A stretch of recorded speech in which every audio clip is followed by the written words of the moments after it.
What's going on, Packers Nation? Welcome back to another video of Packers Latest. I am your host, Taylor Bretl, keeping you up to date on the latest news on the Green and Gold Green Bay Packers. A happy Friday to all of you watching out there. Still the morning, but we almost made it to the weekend. I appreciate you tuning in as always. And hey, if you're new to the channel, feel free to leave a like, subscribe, turn on that notification bell so you know when these videos go live and I can keep you posted on the latest news that you need to know on the Green and Gold. And if you're a returner, I welcome you back as always. On today's episode, kind of changing it up a little bit. We did this with cornerbacks, but I didn't really prep or preface you guys that an episode like this was coming. There was a tweet that was out there per Ken Ingalls on X, and it was a pretty simple tweet, just one sentence saying, tight end is a real sneaky need for the Packers. And I said, you know what? That's actually an interesting point. I think that could be a sneaky need for the Packers. Why not look at possible tight end candidates that the Green Bay Packers could be getting? And you may be thinking, Tucker Kraft, he's pretty good. Probably a top 5 tight end before he got hurt against the Carolina Panthers. And I totally agree. I'm not here to disagree with you on that. But I want to talk about, Tucker Kraft. It's his last year under contract. Luke Musgrave, drafted in the same draft class. It's his last year under contract. And there are issues outside of the tight end room, maybe in the blocking room. You look at the offensive line. Rasheed Walker, will the Packers bring him back? Probably not. Elton Jenkins, will the Packers release him? Probably. So the O-line could be weak. So I'm going to look at tight ends that I think will be very useful to the Green Bay Packers with how their situation is kind of sitting out. I think Tucker Kraft will be back and kind of get back in those, the George Kittle talks were very high praise because George Kittle, in my opinion, is the top 3 tight end in the NFL. But with the play style that he had, Tucker Kraft was getting a lot of praise. But I feel like the Packers really need a blocking tight end, and that's what I want to focus on today. You saw when Tucker Kraft got hurt, a pretty solid blocker, but with what he can do in the receiving room, he's going to be downfield more rather than blocking alongside the offensive line. And I want to look at a true blocking tight end that maybe the Packers could get late in the NFL draft or maybe in free agency, which will be my last point of this episode. So I've talked enough to start this off. Let's just get to it. I'm going to start off with Daquan Wright of the Ole Miss Rebels. This guy was actually a Virginia Tech Hokie for a couple of seasons before transferring to Ole Miss and having a breakout season in his senior year with the Rebels. I have some notes on Daquan Wright here, and I'll still read the receiving stats, even though these guys I believe the Packers should get for more blocking purposes. They can still get involved in the receiving game as well. In 2025, he had 39 receptions for 635 yards and 5 touchdowns. Definitely the best receiving tight end on this list that I'm going to say for you guys today. Ole Miss, a college football playoff team that had a very incredible run. Unfortunate how it ended. This is per NFL Trade Rumors. I looked at one of their articles kind of power ranking the tight ends of the NFL draft, and I didn't really look at the top names because those are receiving tight ends that are going to go in the first couple of rounds. I looked at guys that can kind of fill in the middle to later rounds that could be very interesting names for the Packers. This first one being Daquan Wright. Per NFL Trade Rumors, in their article, it kind of talks about Wright just a little bit, saying Ole Miss lists Wright as 6'4", 255 pounds. That seems oddly small as Wright looks and plays much bigger than that. He takes on blocking assignments most tight ends would never be asked to do, routinely solo blocking defensive ends on the line of scrimmage. He holds up well in those situations too, manning his spot and holding the line against some serious defensive beef, both on the backside and at the point of attack. Wright's blocking grades aren't as elite as some of his peers, but that's based on what he's asked to do. For a tight end, he performs extremely well. I really like that note that they added kind of at the end of that there, saying that, maybe you look at the true numbers and they're not as strong, but you see what the other tight ends are asking to do, and Wright's saying, hey, you want to go one-on-one with a defensive end that's bigger than you? And he says, sure, I'll take it. So this is the most impressive name on the list in my personal opinion. This is my favorite name out of the guys that the Packers could possibly draft. I will get into some free agents that could be a little more attractive just since they've been in the NFL for a couple of years, but he also is doing it in the receiving game as well. Again, once more in 2025, 39 receptions, 635 yards, and 5 touchdowns. So Daquan Wright, my favorite target for the Green Bay Packers, but there are still 2 more names that I want to get to. And after I read through all these names and the free agents, feel free to leave in the comments down below. Do you think the Packers should even go for a tight end? Do you think they should fix the blocking? A reason I wanted to focus on this as well is because last episode we talked about Josh Jacobs. We talked about how he kind of fizzled out in the back end of the season, and a lot of the reason was the O-line was struggling, and a lot of people forget how important the tight end is in blocking. I mean, the Packers had 3 of their 4 tight ends hurt at one time as well, so it was a very thin position. It would be interesting to get a rookie and get a very cheap rookie contract for a guy that could provide a lot for a Packers team that's looking to make it to the Super Bowl for the first time in what feels like a million years. But we're going to go into the second point here. talk about a name in the name of Eli Raridon, not fully sure. I'm going to go Raridon. That feels right to me, but you can feel free to look it up. Hopefully, I'm saying his name a lot more because he could possibly be a Green Bay Packer, but he played for the Notre Dame Fighting Irish in 2025. Some notes on him here, looking at the receiving numbers before we get into the blocking talk. He had 32 receptions for 482 yards. Did not find a trip to the end zone, but a pretty big downfield guy. Again, 32 receptions for 482 yards for the Fighting Irish. Lots of notes on here. Again, all these things I'm reading are per NFL trade rumors. Feel free to check them out. Lots of notes I have here, so I'm going to just spill them out to you, so kind of buckle up for this. This might take a good minute, but it's very useful information, so shout out to NFL Trade Rumors. It says, at the catch point, Raridon boxes out well and uses his long arms to haul in passes. He was extremely efficient on his limited opportunities this season, getting open consistently on his routes and catching everything thrown his way. After the catch, he gets vertical, and while he won't be juking anyone out of their cleats, he has a little wiggle to his game. As a blocker, he has good strength at the point of attack and works in unison with the offensive line well, particularly on zone runs. Before I get to the next couple of points, wanted to mention that. Again, just because you're looking for a blocking tight end doesn't mean that you don't want them to catch passes. Having that as well was very nice to see. Kind of when you say he's kind of the upfield, might not really juke someone out, kind of gives you Tucker Kraft vibes. I know that's the really high bar that you want to see all these tight ends getting to, but it's nice, that little note that they have really honing in, I should say, on zone runs, which is very big for what you see the Packers do a lot. Lots of inside zone, especially on 3rd down and 1. It continues here saying he has leverage issues as a blocker, which isn't surprising for a 6'7" tight end. He has long arms and a good pound-for-pound strength, but has a tough time getting low enough to make good use of it. As such, he often struggles as a blocker, particularly in man or gap schemes.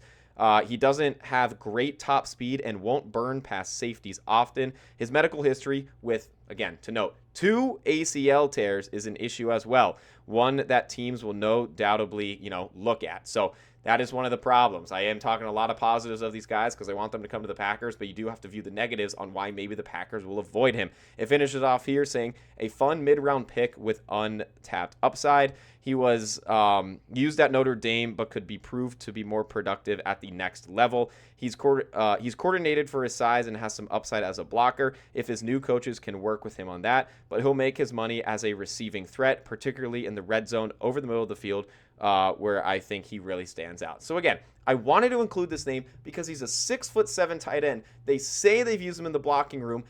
It's hard with a guy his size to be a true blocker. He is more attractive in the receiving room, but I still wanted to include Eli Raridon on this list because it kind of bounces all around. The 2 ACL tears, I think, is a big concern. Again, this is why I say Daquan Wright is my favorite name on this list, but I still want to include Raridon. Again, we still would take some receptions from tight ends. We're not trying to total cancel out that part of the game, but, as a blocker, he was very good strength at the point of attack, which says it works really well with an inside zone, which the Packers run a lot. That's why I definitely wanted to include that name in there. But before we get into the third and final name out of a possible draft pick that the Packers could be looking at, I have to give a huge shout out to today's sponsor, to Ultra Pouches.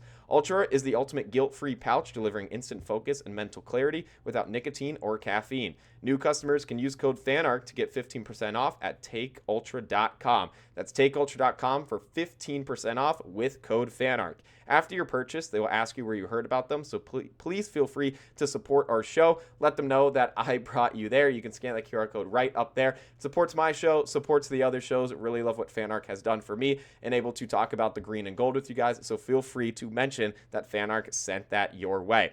Ultra Pouches are designed to improve mental clarity, attention, and productivity within minutes of use. Users report enhanced ability to stay on task, have better decision-making, and reduce brain fog. And 90% of customers saw a significant improvement in their overall focus levels. So again, feel free if you want to purchase right up there, 15% off with code FANARK. Let them know that I sent you their way. We're going to get into the third name here of Jack Endries of the Texas Longhorns. Again, hope I'm not butchering that last name. Feel free to look it up. I need to really study these last names a little better, especially if they're going to be in a green and gold uniform possibly sometime soon. You look at his receiving stats in 2025 with the Longhorns. He had 33 receptions for 346 yards and 3 touchdowns. So again, getting involved in the passing game rather well. Got 3 kind of paragraphs here per NFL Trade Rumors talking about him. It says he's one of the most reliable pass catchers in the class. He doesn't drop anything. He didn't have a single drop in 2025 and is and is a plus in contested catch situations, adding impressive body control and a wide wingspan with the soft hands to haul in all sorts of passes. Very nice to see for the receiving room. Now let's get into the blocking talk. As a blocker, he is willing to showcase improving technique, take a step forward in that department as a redshirt junior. That said, he is small and despite his best efforts is often overwhelmed at the point of attack. He doesn't have a pound-for-pound strength that he needs to hold up better in that department, and his hands often get too wide, adding to his struggles. I don't know that he can put on more weight either, and his frame looks pretty maxed out. He isn't a plus lateral athlete and struggles to make tacklers miss in space as well. So this is kind of polar opposite of Eli Raridan, with a lot of positives on one side, a lot of negatives on the other. They kind of have polar opposite positives and negatives. Again, a reason why after I listed Daquan Wright, who's my personal favorite target, which I'll say for the millionth time, Raridan and Endries really kind of flip-flop on where their strengths and weaknesses are. It wraps up here saying he's a classic mid-round pick who can be a fantastic depth tight end.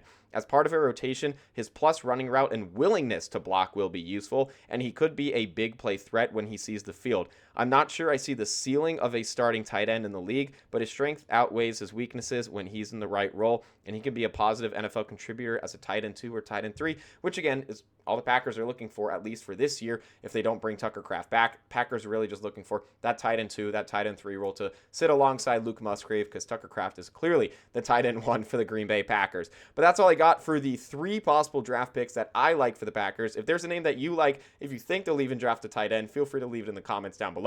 But I want to get into some possible free agents that the Packers could look at, because they don't have to draft a tight end. There are a ton of options for unrestricted free agents. So I have 4 names here for you. 2 of them that I like more for their blocking game. 2 of them that could also maybe contribute in the receiving department just a little bit. The first name I want to get into is Quintin Morris, who's most recently with the Jacksonville Jaguars. He stands at 6'2", 243 pounds, and these PFF grades are as of last year, which I know isn't helpful. I might get that Pro Football Focus subscription and really look into some of these numbers. I think I'm going to do that after this episode because it's really hard to find those numbers if you don't have a true account with Pro Football Focus. So these are numbers as of 2024, as of before this season, rather, I should say. So I want to get that note out to you guys right now. He does have a PFF grade of 64 on blocking, which is what they gave him. In an article from the Jaguars fan side page, from when they acquired Morris, so again, before the season. Lots of notes on him, kind of saying why the Jags were interested in him, which are similar reasons why I'm interested in him to come to the Green Bay Packers. It says Morris is mostly a blocking tight end. With the Buffalo Bills last year, he played 226 offensive snaps and blocked in 146 of them, according to Pro Football Focus. Regardless of how much playing time he gets, he'll again serve as a blocker in both the running and passing game. I think that's absolutely huge because I'd like a guy to do both. I feel like the running game is more of, if I had to pick one of the two, I'd prefer it to be in the running game, but being able to do both, yes, please, I will gladly take that. Circling back to the addition of Morris, it's a strong sign that the Jaguars are going to ask their tight ends to block in their running game, and that's a good thing. In previous years, they used to be pushed around at the line of scrimmage. That will no longer be the case behind a beefed-up offensive line and their revamped tight end group. So again, that's really highlighting, I know this is for the Jags before last season, but it's really highlighting on they got him mainly for the running focus, but he can do both, which I think is very impressive. Going into the second name that I have that I like for their blocking ability is Jack Stoll of the New Orleans Saints. Stands at 6'4", 247 pounds, and his Pro Football Focus blocking grade was a 63.6. In an article from the Saints fan-sided page, it says Stoll has registered 523 snaps as a route runner, 126 snaps as a pass blocker, and 1,019 snaps as a run blocker. Over the course of his career, he's been a blocker twice as often as he's been a receiver, and the majority of those blocking snaps came on run plays. Again, a guy that's more of a blocker and more of a blocker in the run department. So, you know, I really do like that. I prefer the run department. I know I'm saying that a lot as well. But with Jacobs and how you saw he kind of trended downward to the back of the season, with how you saw, you know, this offense just as a whole really slowed, it really was in the running department. And the O-line being hurt, guys possibly leaving, it could be a little messier than this season's O-line, which wasn't too stellar. I mean, it was solid, it held up, but it wasn't this jaw-dropping O-line. Really need a blocking tight end. I think the run game is the most important. I'm going to get into 2 last names here. They're more for the receiving reasons. They can block very well. both run and pass, but these guys have a little bit more receiving stats, so I wanted to throw them on there. You got Adam Trotman of the Denver Broncos. He stands at 6'2", 253 pounds. His PFF blocking grade, a 60.1. Receiving this season, he had 20 receptions for 195 yards and a touchdown. And the second name I got, Mo Alley Cox. He's been in the league for a little bit now with the Indianapolis Colts. He holds a taller and wider frame at 6'5" and 267 pounds, and his PFF blocking grade is just 0.1 points lower at a 60 exactly. This season with the Colts, 13 receptions, 117 yards, and 1 touchdown. But that's all I got for this episode of Packers Latest. Lots of names I threw out at you. Will the Packers even go for a tight end? That's a question for another day, clearly, until we see what they do in the NFL draft. But I think it'd be interesting. Do they look to get a little bit more of a receiving one if they don't plan to bring back Tucker Kraft and Luke Musgrave? Maybe, but I think the blocking is very, very, very important. My number one name, Daquan Wright, depending on where he goes, he seems like he'll be a later pick. So I'd be fine if the Packers use a 5th round or later pick on a tight end that could provide very good blocking, and that provided over 600 receiving yards and 5 touchdowns for a college football playoff team in the Ole Miss Rebels. So maybe you can get in on the passing game as well. But as always, that's all I got for you, and go Pack Go.